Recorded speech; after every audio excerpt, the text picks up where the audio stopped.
Deməli, birinci misalı həll etmək üçün mötərizənin içini açmaq lazımdır. 5 üstə gəl 3x. İkinci mötərizənin önündə mənfi olduğu üçün hər ikisinin işarəsi mötərizənin içərisindəki ifadələrin hər ikisinin işarəsi əksinə dəyişir. Çıx 4x. Üzərinə gəl 10. Yəni 10-un işarəsi əslində mənfi idi. Sadəcə mötərizənin önündə mənfi olduğu üçün işarə əksinə dəyişdi. Oldu müsbət. Bərabərdə 18.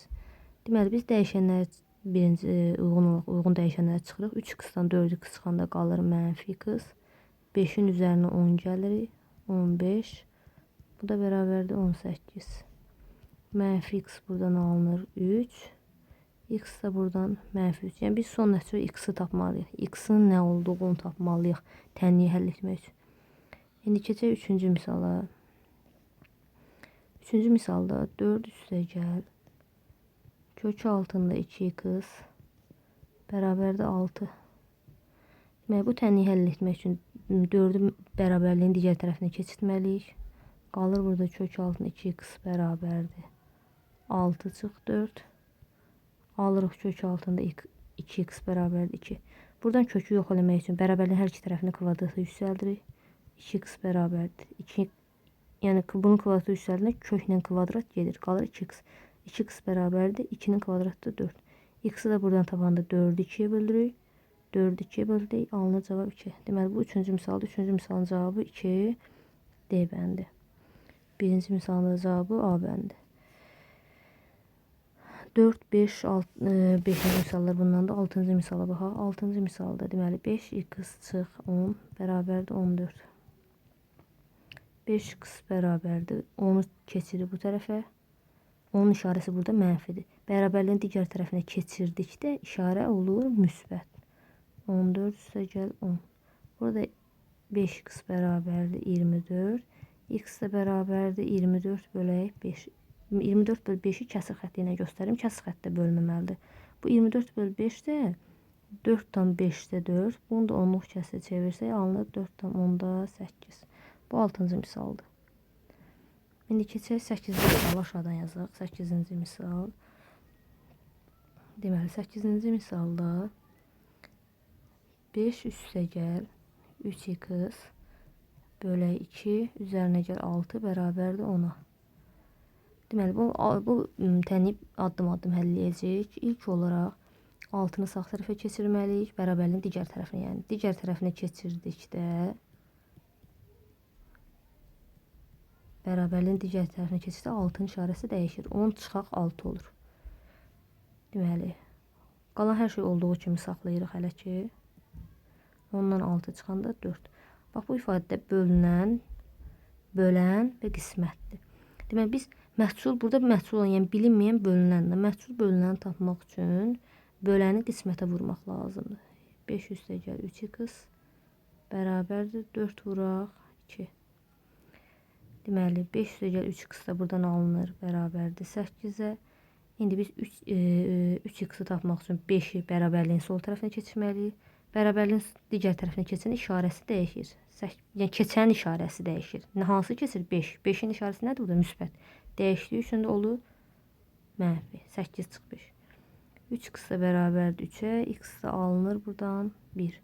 Yəni 8-in cavabı olur C bəndi. Bu 8-ci misal idi. İndi baxaq biz 9-da 10-la eyni tipdir. 10-cu misala baxaq. Görək 10-cu suala baxaq.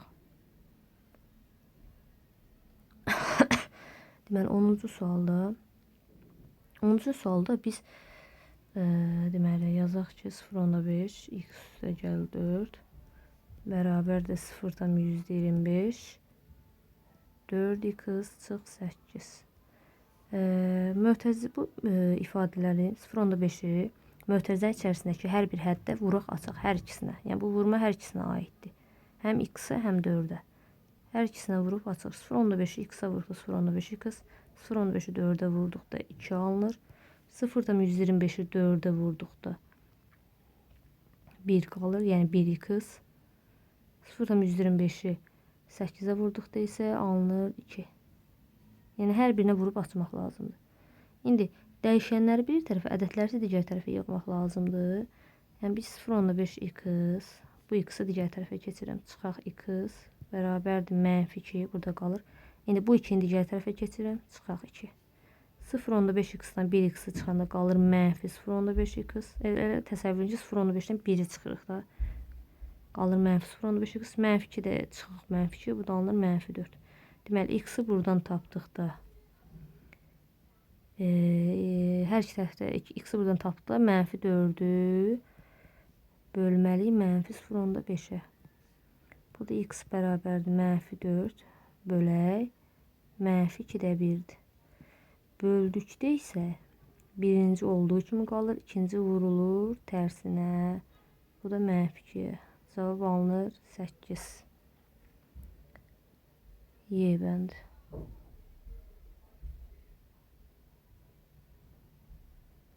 Deməli, 12, 13 ondandır, 11-dir. 14-cü misala baxaq. Deməli, 14-cü misala baxaq. 4-də 1 x üstəgəl 5-də 1 x bərabərdir 9-a. Deməli, biz bu tənliyi həll etmək üçün kəsrləri ortaq məxrəcə gətirməliyik. Ortaq məxrəclər 20-dir.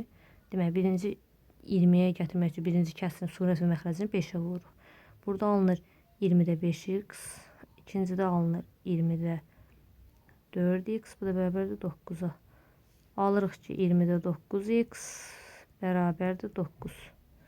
X-i tapmaq üçün 9-u, bax, məhsul vuruğu tapmaq üçün hasili məhəlin vuruğa bölmək lazımdır. Yəni 9-u bölməliyik 20-də 9-a. X də buradan alınır 9 vuraq, 9-da 20. İxtisar aparsaq x qalır 20. Cavab D bəndi. 15-də eyni ondandır. İndi keçək biraz fərqli tip suallara, fərqli. 30-cu sualı baxaq indi. 30-cu sual.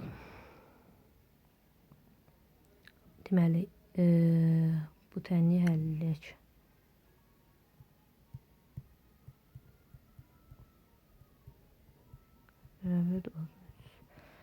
Deməli, biz adi tamla kəsir toplayan nə edirdik? Məxrəc olduğu kimi qalırdı. Məxrəci vurduq tama, yəni 13-ü vururuq x-a, 13x. Üzərinə gəlirik x-i, surəti. Bu da bərabərdir 30-a. 13x-in üzərinə 1x gəlində alınır 14x bölək 13. Bu da bərabərdir 30-a. Yəni bu 13-də 14 vuraq x deməkdir. Bu da bərabərdir 30. X-i buradan tapanda 30-u bölməliyik. 30-u bölməliyik 13-də 14-ə. Demək, böldükdə də nə edirdik? Birinci olduğu kimi qalır. Daha doğrusu burada 30 yox, 42-dir. 42-dir bu. 42-dir. Bunların hamısında 42-dir.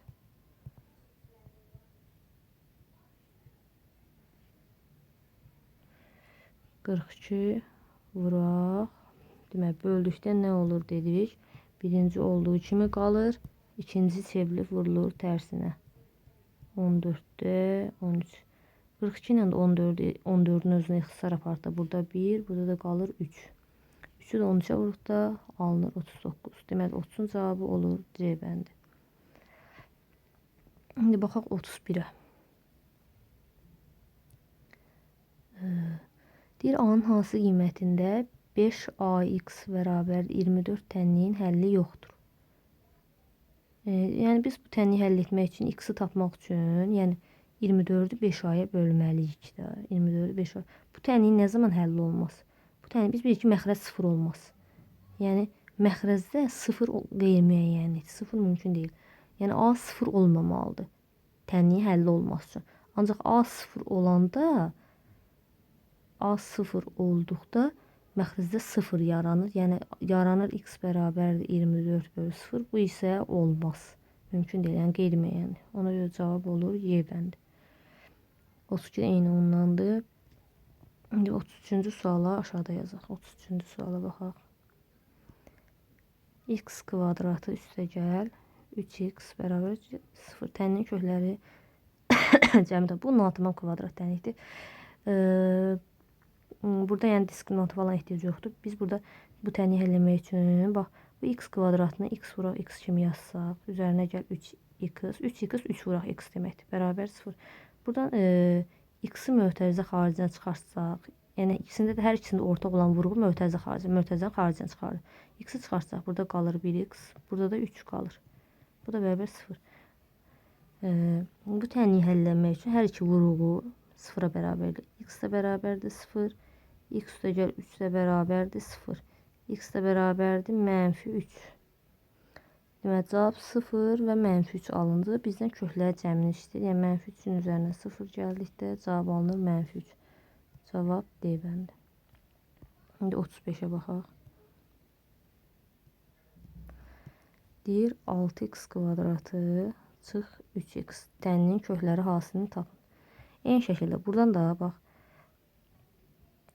x-i mötərizə xaricinə çıxarsaq, burada qalır 6x çıxaq 3 bərabərdir 0. X burada bərabərdir. Hər iki vuruq 0-a bərabərdir. Çünki hər iki vuruq 0 ola bilər. Yəni, vuruqlardan biri 0 olsa bu bərabər 0 olur. Ona görə hər ikisini 0-a bərabər edirik. Buradan alınır 6x bərabərdir 3. X-i də tapanda 3-ü 6-ya bölürük. Bunu da çubuqlu bölünmə ilə bölsəz görəcəksiniz ki 0,5 alınır. Demək, köklərin biri 0 oldu, bir də 0,5 aldı. Köklər hasili, yəni vurması 0 vuraq 0,5. Bu da alınır 0-a. Belə. Sonra biz baxaq, burada biraz fərqli. Bu misallar 37-də əvvəlki yazdıqlarımızdan alındı, 38-də 40-cı misala baxaq. Bax, 40-cı misala. X vuraq, x üstə gəl 3 bərabər 4x kvadrat. Tənliyi həll.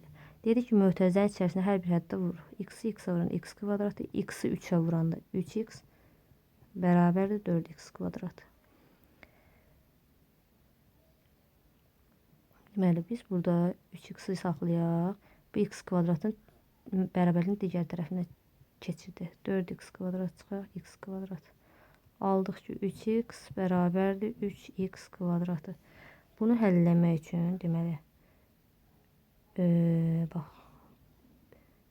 3x kvadratı yerində qalsın. Deməli, 3x kvadratın təsəvvürünü yerində saxlayırıq. Bu 3x-i digər tərəfə keçirir. Bərabərliyin digər tərəfinə keçirəndə işarə dəyişir. Bərabər 0. Burada da hər ikisində ortaq vuruq 3x-dir. 3x-i çölə çıxarsaq, bax. Burada qalır nə? Yəni, bax, bu 3x vuraq x deməkdir. Burada çıxaq 3x.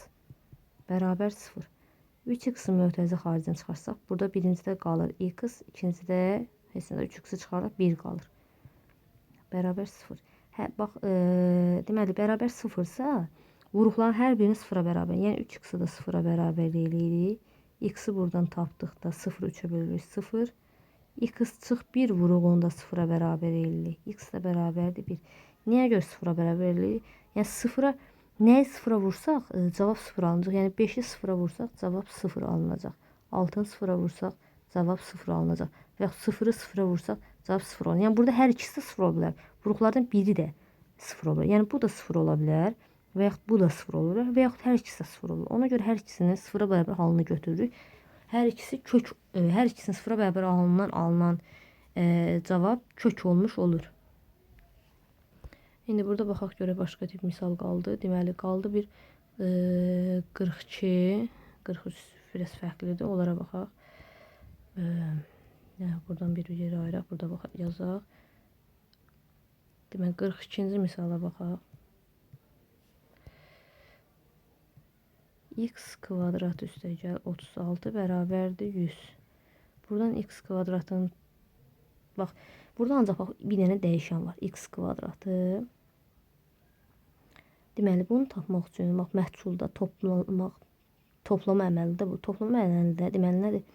Toplanan cəm. Məhsul olan hansıdır? Toplanan biri.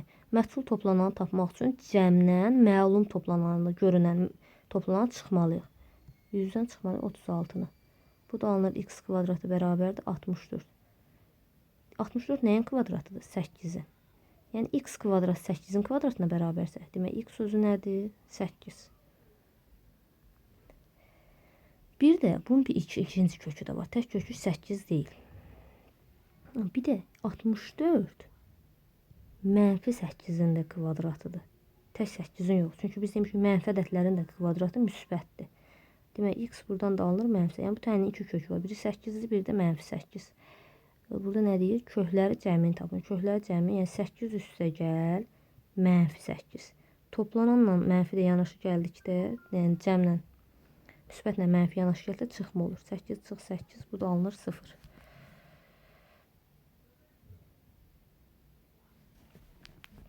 Deməli, cavab alındı 0. Kökləri cəmi oldu 0. 42-nin cavabı Y oldu. 40-da bizdən nə soruşurdu? 40-da tənliyi həll edin. 40-da tənliyi həll edin.